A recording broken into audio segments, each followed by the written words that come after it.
Start your engines for the biggest summer road trip in the country. We're going behind the wheel this morning on how to get the most out of yours. And here with more is automotive expert Nick Miles. Hello, sir. How are you? Good morning to you. Thanks for having me on. So let's talk about having safe and fun road trips this summer. I'm about to go on one as soon as I get off air today.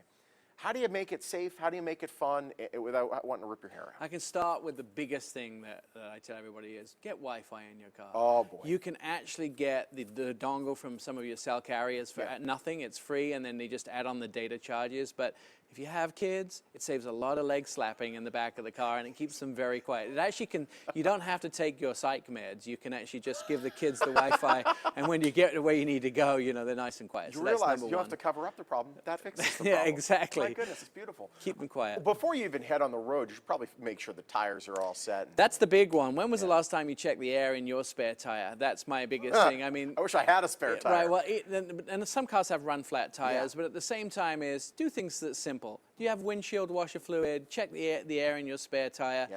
Do you have a first aid kit in your vehicle? That's a really big one. What happens if you get a bee sting on the road, you know, and you're 100 miles from somewhere else? Or suntan lotion, or just like the simple things that you wouldn't be able to run to the kitchen cabinet and grab.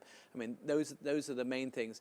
And I guess the last thing I always tell people is, you know, get an app that tells you what you can see along the way. There's some great apps like Waze, which can tell you where the cops are on the road. There is things like iExit that can tell you what's coming up on the next exit. My favorite is actually Road Trippers. You can plan your trip. I want to see historical sites. It'll show you historical sites along the way and that sort of things. And we went to Leeds. You know, just if you go on the way to into Utah, there's a little town called Leeds. It's a mining town. It's about an hour and a half away from Vegas. We stopped there. We saw all the old mining gear, you know, beautiful sights of Utah. It was absolutely beautiful. I just think back in the Stone Age when we just had the map and we never were able to fold it back. I don't think many people watching know what a map is. Yeah, exactly. Maps, they were terrible. You don't need them. It's great that you can use technology to help make this your trip a lot more enjoyable. And you're connected now with the Mini community. We're just taking a look at a map. Speaking of your journey, you took a very indirect route here. Right. So we started in Atlanta, Georgia. I can't remember, like almost 2 weeks ago, and we're on the final leg. So the idea is this event is called Mini Takes the States. Wow. It is up to 1,800 different Mini owners. As you can see, we went up the Eastern Seaboard, Charlotte, Richmond, Baltimore, Pittsburgh, Detroit, all the way through the top of the country. And now we're coming down, and we're in Las Vegas. So it's not just you. It's not just me. You're like a biker gang of minis. Right. They are a community that are very different from everyone else. There's not a single mini there that's the same. Everybody waves at each other. They bring their pets along. I met a great cardiothoracic surgeon and her husband who have Labrador twins. I shake their hands every morning.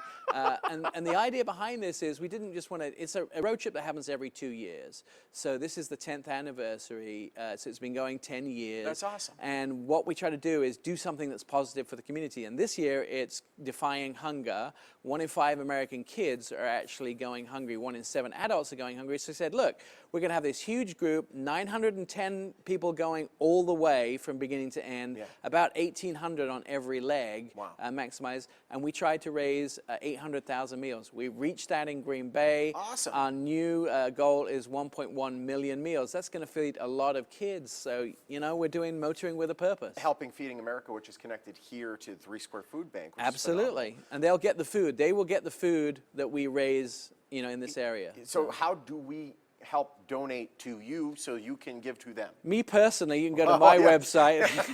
I pledged to raise $1,000 on my trip. So my website is testmiles.com. But if you go to minitakesthestates.com, you can also donate there. You can go around and see the trip as we do it day by day. You can see all the pictures of everybody.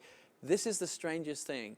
I actually have very sore feeling in my left arm because every time you pass another Mini, you have to wave. Oh, no. There are 1,800 people on the road. I've been doing this for like 2 weeks now. Are the people that drive around you wondering what the heck is going on? Absolutely. We stopped for lunch yesterday in Utah, and we were sitting at a table. There was probably 9 or 10 Mini owners there, and this guy comes up and he goes, "What's going on? I'm driving my truck and there's like 12 Minis behind me, 12 Minis in front of me, 12 Minis on the side. Did I do something wrong?" And we explained it to him. It's a great community. Where do you stay? when you have 1,800 Minis. Well, I'm glad to say that the Hilton Group have done a rewards program, Great. so we're able to stay at a lot of their hotels. You have to rent out the whole place. Yeah, almost. but what we do is we sort of split everybody up between multiple hotels, and that way, and you know, there's support along the way. A lot of people say, what happens when your car breaks down along the way? What do you do? Well, Mini have a great roadside assistance program, and so they have a team on the road with us. They've been replacing tires, windshields, helping out people that broke down. In fact, the greatest story that came out of it yesterday was they found a Mini on the side of the road. The owner was in trouble. They fixed the car. They spent several hours. They jacked it up, replaced the parts, and said, "Are you okay to continue on your journey?" He goes, "I live a mile and a half down the road." Oh, they thought he wasn't even on the trip, so Mini completely took care of him. They That's take care awesome. of all their owners, so it was kind of fun. Nick, it's an absolute pleasure. You too. Palm Springs, not far. Absolutely, the Almost last done. leg, the last leg. Proud of you, buddy. Mini takes the States. And so does Nick. They're here in the Valley, and they cross the finish line tomorrow in Palm Springs, California. If you want to find out more on how to give back to feeding America, just head to minitakesthestates.com. It's right there on your screen.